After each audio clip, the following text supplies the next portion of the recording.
America এবং ইসরায়েলের যে ভালোবাসা, এই ভালোবাসার কাছে শাহজাহান, মমতাজ, লায়লা, মজনু এরা কোনো কিছুই না। শুধু গত এক বছরেই আমেরিকা ইসরায়েলকে $18 বিলিয়ন মিলিটারি এইড দিছে, যেটা বাংলাদেশের রিজার্ভের অলমোস্ট সমান। এবং এক বছরে এত টাকা মিলিটারি এইড হিসেবে আরেকটা দেশ থেকে একটা দেশ পাইছে, এই জিনিস পৃথিবীর ইতিহাসে কখনো হয়নি। প্রশ্ন হলো, পৃথিবীর বেশিরভাগ দেশ ইসরায়েলকে এত হেট করলেও আমেরিকা কেন ইসরায়েলের জন্য এত পাগল? এই ভালোবাসা শুরু হইলো কিভাবে? এই বন্ধুত্বের রহস্য কি? আজকে আমরা বোঝার চেষ্টা করবো এই বন্ধুত্বের রহস্য। কাহিনীটা খুবই ইন্টারেস্টিং। চলুন শুরু করা যাক। 1948 সালের মে মাসের 14 তারিখে আমেরিকার তৎকালীন প্রেসিডেন্ট ট্রুম্যান একটা রেকর্ড করেন।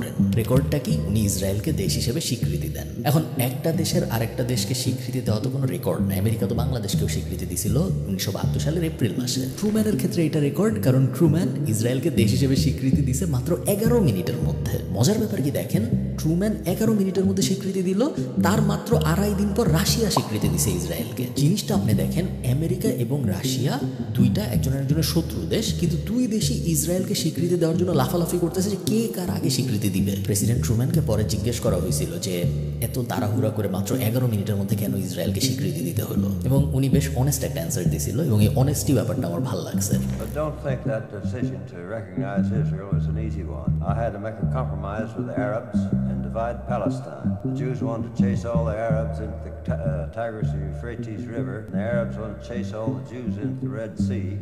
And what I was trying to do was to find a homeland for the Jews and still be just with the Arabs. উনি 3টা কারণ বলছিল। প্রথম কারণ হলো সিম্প্যাথি। আপনারা সবাই হলোকাস্টের ব্যাপারটা জানেন যে প্রায় 60 লাখ ইহুদি মারা গেছিল দ্বিতীয় বিশ্বযুদ্ধে 1941 থেকে 1945 সালের মধ্যে। এবং হলোকাস্টের এই ব্যাপারটা, ইহুদি মারা যাওয়ার ব্যাপারটা যখন শেষ হয়, তখন পুরো পৃথিবীতে একটা সেন্টিমেন্ট কাজ করতেছে, যেটা একটা লজিক্যাল সেন্টিমেন্ট, যে ইহুদিদের উপরে অনেক অবিচার হয়েছে। এবং তখন প্রো ইহুদি কাজকর্ম অনেক বেশি হাইলাইটেড হচ্ছিল সমাজে। এবং ট্রুম্যান তো দিন শেষে একজন পলিটিশিয়ান, উনি আমেরিকায় পলিটিক্স করতেছে। আমেরিকার সাধারণ জনগণ আসলে ওইটাই চাচ্ছিল যেটা উনি করছে, এবং উনি ওই ব্যাপারটাই ব্যাখ্যা করছে যে আমার ভোট ব্যাংক আছে আমেরিকায়, আমার ভোট ব্যাংক এটাই চায়। গত এই কয়দিনে অনেক খারাপ হয়েছে ইহুদিদের সাথে। আমার ভোট ব্যাংক যদি আরবের মানুষ হইতো, তাহলে ওনারা যা চাইতো আমি তাই করতাম। আমার ভোট ব্যাংক যেহেতু এই যে ইহুদিদের সাপোর্ট করা মানুষজন, তাদের সাথে সিম্প্যাথি দেখানো মানুষজন, এরা যা চাইছে আমি তাই করছি। আরেকটা ছোট্ট কারণ ছিল ডেমোক্রেসি। আপনারা জানেন যে আমেরিকা সবসময় ডেমোক্রেসির একদম পাওয়ার হাউস, ডেমোক্রেসি রক্ষা করার দায়িত্ব নেয় ওরা মিডল ইস্টে ওই সময়, এবং এখন অনেকাংশে আপনারা দেখবেন যে ডেমোক্রেসি ব্যাপারটা অত চলে না। এবং ইসরায়েলি ওই সময় একমাত্র দেশ ছিল যেটা ডেমোক্রেটিক একটা দেশ হিসেবে আবির্ভাব ঘটাইছিল। এবং আমেরিকা যেহেতু ডেমোক্রেসিকে সাপোর্ট দিতেছে, ওটাকে ওরা একটা কারণ হিসেবে দেখাইছিল যে হ্যাঁ, এই কারণে আমরা তাড়াতাড়ি ওদের দেশ হিসেবে স্বীকৃতি দিয়েছি, কারণ ওই অঞ্চলটার মধ্যে একটাই যেটা একটা ডেমোক্রেটিক দেশ। তো আমেরিকা ইসরায়েলকে স্বীকৃতি দিল, কিন্তু ভালোবাসা কিন্তু এখনো শুরু হয়নি। ইনফ্যাক্ট স্বীকৃতি দেওয়ার প্রথম 10 বছর ইসরায়েলকে আমেরিকা কোনো ধরনের সাহায্য করেই নেই বলা যায়। আমেরিকার ওই সময় পুরো ফোকাস ছিল যে কোল্ড ওয়ার শুরু হচ্ছে, কোল্ড ওয়ার চলতেছে, সোভিয়েত ইউনিয়নকে কিভাবে কোল্ড ওয়ারে পরাজিত করা যায়। ওই সময়ে আপনারা অবাক হবেন আজকে জানলে যে আমেরিকা কিন্তু ইসরায়েলকে অস্ত্রও বেচতো না। ইসরায়েলের যে ফার্স্ট অস্ত্রশস্ত্র, ওগুলো কিন্তু ইসরায়েল ফ্রান্স থেকে কিনছিল। এই সব কিছু বদলায় যায় যখন 1967 সালের 6 দিনের যুদ্ধটা হয়। 67 যুদ্ধ নিয়ে আপনারা সবাই মোটামুটি জানেন। ভয়ঙ্কর একটা যুদ্ধ হয়। এক পাশে ছিল ইসরায়েল, অন্য পাশে ইজিপ্ট, জর্ডান এবং সিরিয়া। এই যুদ্ধে ইসরায়েল জিতে, এবং বেশ কনভিনসিংলি জিতে। এবং কেউ আশা করেনি ওই সময়ে যে একটা দেশ, যে দেশ মাত্র হয়েছে রিলেটিভলি স্পিকিং, এতগুলো আরব দেশের সাথে এগেইনস্টে একা যুদ্ধ করে জিতবে। এই পয়েন্টটা থেকে মূলত আমেরিকার ইসরায়েলের প্রতি ভালোবাসার সূচনা। এই সময়ে সোভিয়েত ইউনিয়নের সাথে আরব দেশগুলোর বেশ ভালো সম্পর্ক, এবং সোভিয়েত ইউনিয়নের সাথে আমেরিকার খারাপ সম্পর্ক। সো আমার শত্রুর শত্রু আমার বন্ধু, ওইরকম একটা ফিলোসফি ফলো করে মূলত আমেরিকা ইসরায়েলের কাছে যায়, যে বলে যে তুমি আমার বন্ধু হবা নাকি। ইসরায়েলও দেখে যে আমি একটা ছোট্ট দেশ, আমি আছি খুব একটা স্ট্র্যাটেজিক লোকেশনের ভিতরে, আমার আশপাশে সব আরব দেশ আমাকে হেট করে, মাত্রই কয়েকজনের সাথে যুদ্ধ করছি। আমার যদি একটা বড় নিউক্লিয়ার পাওয়ার বন্ধু না থাকে, রাশিয়া তো আমার বন্ধু হবে না, কারণ রাশিয়া তো আরবদের বন্ধু হয়ে গেছে। আমার যদি একটা নিউক্লিয়ার পাওয়ার বন্ধু না থাকে, আমার খুব বড় বিপদ হবে। ইসরায়েল ইমিডিয়েটলি রাজি হয়ে যায়, বলে হ্যাঁ আমি বন্ধু হইতে রাজি, চলো ফ্রেন্ডশিপ করি। আমেরিকা ইসরায়েলকে অস্ত্র বিক্রি করা শুরু করে। ইসরায়েল বলে আমি আর ফ্রান্সের থেকে অস্ত্র কিনবো না, এখন আমি আমার নতুন বন্ধু আসছে ওর কাছ থেকে অস্ত্র কিনবো, এবং ওদের বন্ধুত্ব অফিসিয়ালি শুরু হয়ে যায়। হেনরি কিসিঞ্জার, আপনার নামটা চিনেন, ওই যে তলাবিহীন ঝুড়িওয়ালা লোক, এবং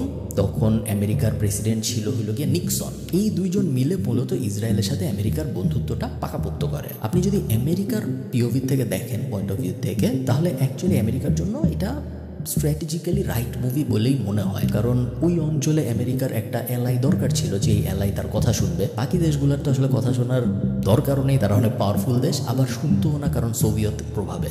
একটা দেশই ছিল যে দেশ নতুন, যে দেশ বিপদের মধ্যে ছিল, যে দেশের একটা বন্ধু দরকার, সব দিক থেকে অ্যাকচুয়ালি মিলে গেছিল এবং এই ইসরায়েল আমেরিকার বন্ধুত্বটা না হওয়াটাই অবাক হওয়ার ব্যাপার হইতো। এরপরে 1973 বা 1974 একটা যুদ্ধ হয়, যেই যুদ্ধে আমেরিকা ইসরায়েলকে সরাসরি সাপোর্ট দেয় ওই যুদ্ধ থেকে বাঁচার জন্য।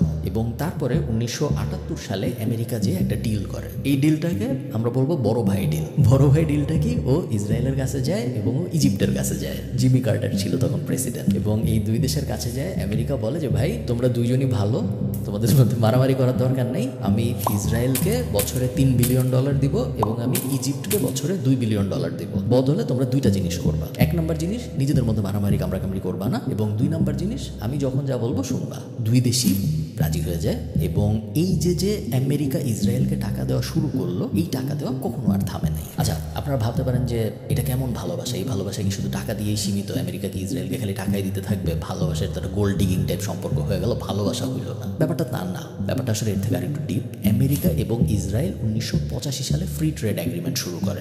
আমেরিকার প্রথম ফ্রি ট্রেড এগ্রিমেন্ট এটা। এর আগে আমেরিকা কারোর সাথে ফ্রি ট্রেড এগ্রিমেন্ট করে নাই। এবং কয়দিন আগে আপনারা দেখলেন না যে ডোনাল্ড ট্রাম্প একটা খাতা দিয়ে সবাইকে দেখাইলো যে এর বিরুদ্ধে ট্যারিফ এত%, ওর বিরুদ্ধে এত%, এর বিরুদ্ধে 40-30 ইত্যাদি। ইসরায়েলের নাম কিন্তু নাই, কারণ ইসরায়েল থেকে আমেরিকায় কোনো পণ্য পাঠাইতে বা আমেরিকার থেকে ইসরায়েলে কোনো পণ্য পাঠাইতে 0 ট্যারিফ, কোনো টাকা পয়সা খরচ হয় না ট্যাক্স হিসেবে। এখানেই একটা ইন্টারেস্টিং টুইস্ট আছে। এই ফ্রি করে আমেরিকার যে লাভ হয় নাই এমন না, এটা খুব ইন্টারেস্টিং এবং ইন্টেলিজেন্ট একটা মুভ ছিল। কারণ আপনারা এই ব্যাপারটা, আমরা ইসরায়েলকে যতই হেট করি, আমাদের এটা অ্যাগ্রি করতে হবে যে ইসরায়েল অ্যাকচুয়ালি বেশ স্মার্ট একটা দেশ।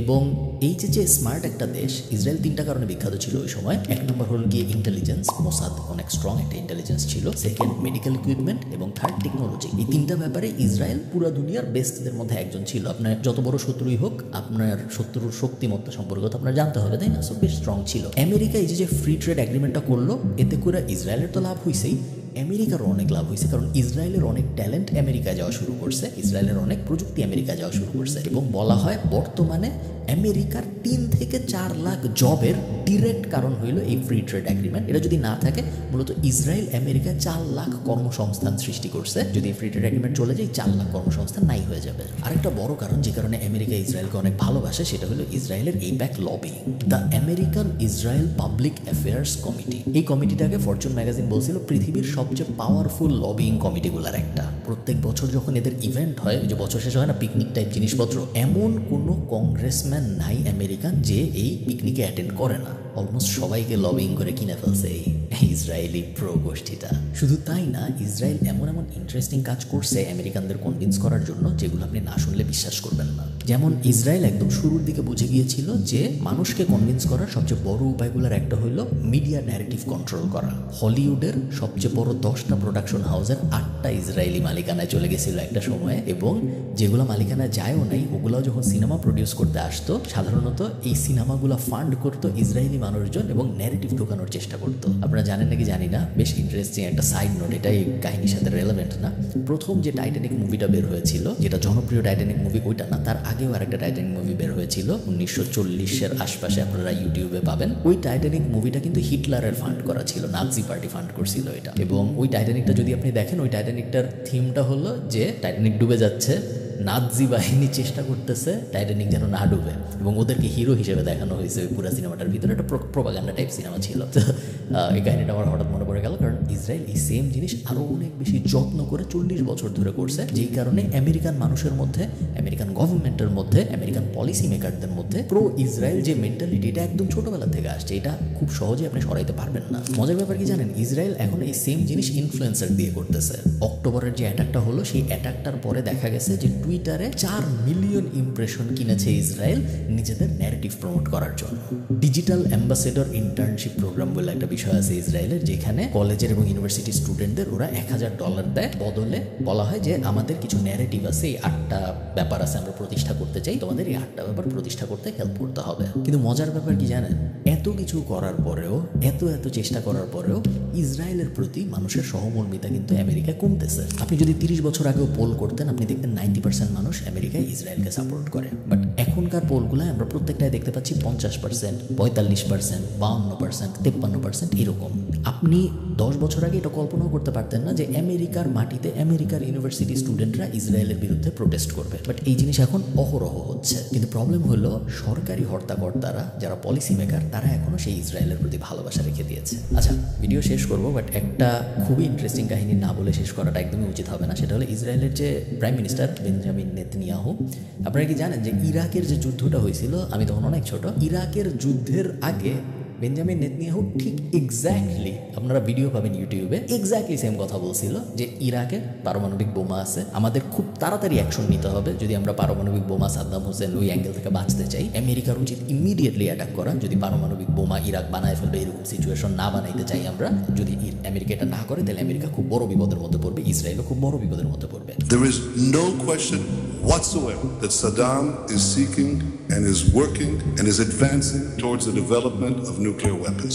No question whatsoever. 23 বছর পরে যে এক্স্যাক্টলি সেম স্ক্রিপ্ট আবার বলছে উনি, কিন্তু ইরাকের জায়গায় এবার ইরান। ইসরায়েলের ইরাক ওয়ারে যে ভূমিকা ছিল এটা অফেন নেগলেক্টেড এবং ওইটা নিয়ে অত কথাবার্তা হয় না। আপনারা আমাকে জানাবেন কমেন্টে, আপনারা যদি জানাবেন বিষয়ে একটা ভিডিও বানাই। ভালো থাকেন সবাই, সবার সাথে দেখা হবে পরে কোনো একটা ভিডিওতে। টাটা।